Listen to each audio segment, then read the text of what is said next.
Good morning, students.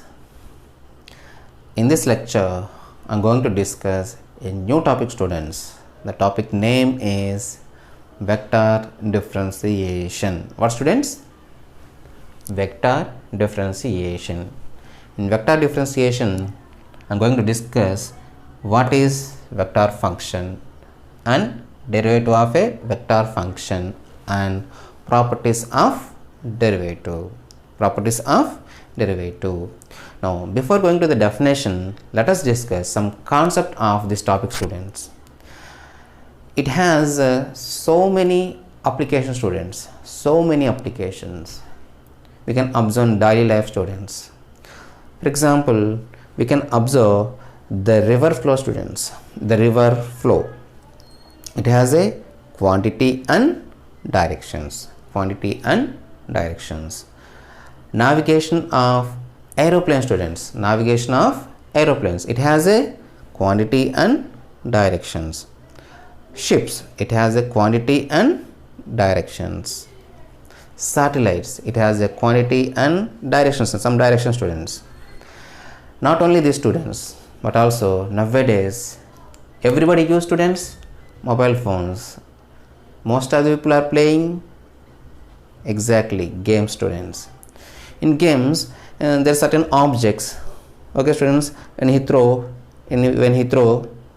what happens is it has a certain directions. That means to preparing the game, the app, they are using the concept of vector, students. Vectors. So this topic is that much important, students. That much important. Let us see the definition, students. This is basic definition, students. You already learn in intermediate. Scalar. What is scalar, students? Come on, everybody. What is scalar? Scalar is a quantity that has only magnitude. What, students? That was only magnitude, students. Magnitude means it has some quantity. For example, we can take area, students. Say this area. What is the room area? Okay, or what is the volume of this room? It has some quantity, students. It has some quantity. Okay. Speed also, he go on the bike at 45 kilometers per hour. See, 45 kilometers is some quantity. It is magnitude only, students. Magnitude. Okay, all these are examples of scalar. Okay, students, scalar. Now, vector. What is vector, students? Vector is a quantity that has both a magnitude. What, students? It has a magnitude. That means it has a quantity, some quantity, and it has a directions. Examples: displacement. Initially, here, students. Suppose I am walking here from A point to B point, students. There is a displacement. I have a magnitude.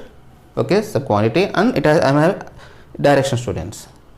Directions. So it is a vector. And velocity, acceleration. Okay, students. Previously we discussed the application, students. Each and every application has magnitude and direction, students. Okay, right. Now, what is vector function, students? This is our main topic, students. Vector function. Let I bar, j bar, k bar be the three mutually perpendicular unit vectors in three-dimensional space. What, students, say? Three-dimensional space, students. Say x-axis, y-axis, and z-axis, students. X-axis, y-axis, and z-axis. Now, what are the unit vectors, students? Unit vectors along x is I bar, along y is j bar, and along z is k bar. You already learned, students, k bar. And you write f bar of t, that is equal to f1 of t I bar plus f2 of t j bar plus f3 of t k bar. Okay, students, if I write here like this, f bar of t, that is equal to f1 of t I plus f2 of t j plus f3 of t k. What about f1, f2, f3 of t students? Real valued functions. What students? Real valued functions. It is called vector function students. For example, here see here students, x y z. So say f bar of x y z students, x y z. You can write here students x y I plus y z j plus z x k. This is example of vector function students. Vector functions. Right.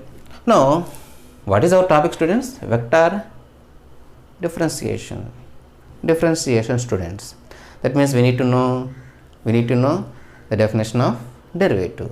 Okay students, this derivative definition of the same students you will learn in intermediate, right? Let us see. Derivative. Let f bar be a function on interval I and a belongs to I. For students, a belongs to I. Take any point a, where students? In the interval I.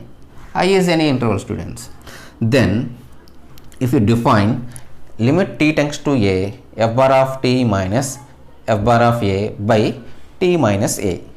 If it exists, it is called derivative of f bar at a. Derivative of f bar at a, and it is denoted by f bar dash of at a or df bar by dt at a.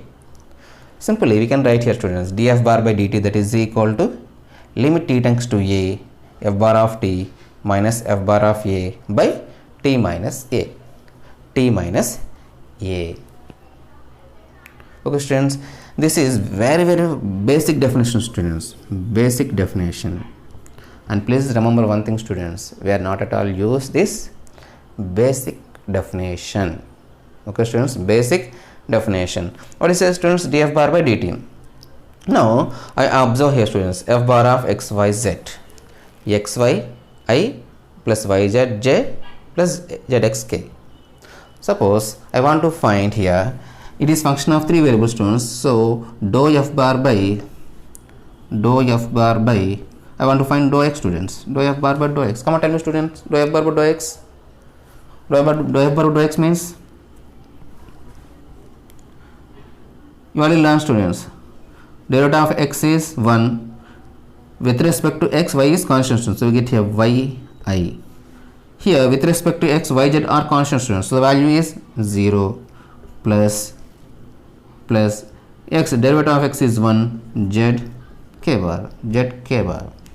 So students, what is your observation here students? What is your observation here? We just applying the concept of the intermediate students, the differentiation concept students, the differentiation concept. Dou f bar by dou x means we are using those formulas here, but we are writing like this students, writing like this. Let us see the properties of derivative. What students? Properties of differentiable functions. Now derivative of a constant is, what is derivative of constant students? 0. Everybody know, you learn in intermediate students, derivative of constant is 0, right?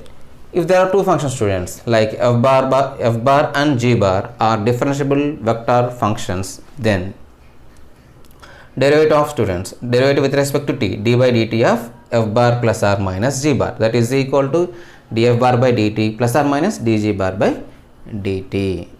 Okay, if they are between plus or minus students, it may be plus or minus. We can differentiate like this student, df bar by dt plus dg bar by dt, or df bar by dt minus dg bar by dt. Now vector means students, we get mainly dot product and cross product students, dot product and cross products. Let us see. D by dt of f bar dot g bar, d by dt of f bar dot g bar, that is equal, it can be written as students f bar dot dg bar by dt, f bar dot dg bar by dt plus g bar dot df bar by dt, because we know here a bar dot b bar, that is equal to b bar dot a bar students, b bar dot a bar. So we can write it g bar dot df bar by dt. Now cross product students, you should write the proper order students here, you should write proper order, don't forget. D by dt, that is equal to f bar cross g bar, that is equal to f bar. This time we get cross students in place of dot. Okay students, f bar cross dou g bar by dou t plus, see students here order, df bar by dt plus cross g bar, Previously I can write here g bar dot df bar by dt because it holds this property students, but here we should write proper order. So df bar by dt cross g bar. Okay, last students, d by dt of phi f bar, that is equal to phi df bar by dt, where phi is a scalar, Okay students, these are the properties of differentiable vector function. Suppose the functions f and g bar contains two or more function students like this, x, y, y, z, z, k. Then you write dou in place of d students, same as it is students, the formulas are as it is, but you write in place of d by dt, in place of d by dt you can write dou by dou t. That is the only difference students, right? Please subscribe this channel, like this video students, share this video students. Okay, hope you understand. Thank you for watching this video. Jai Hind.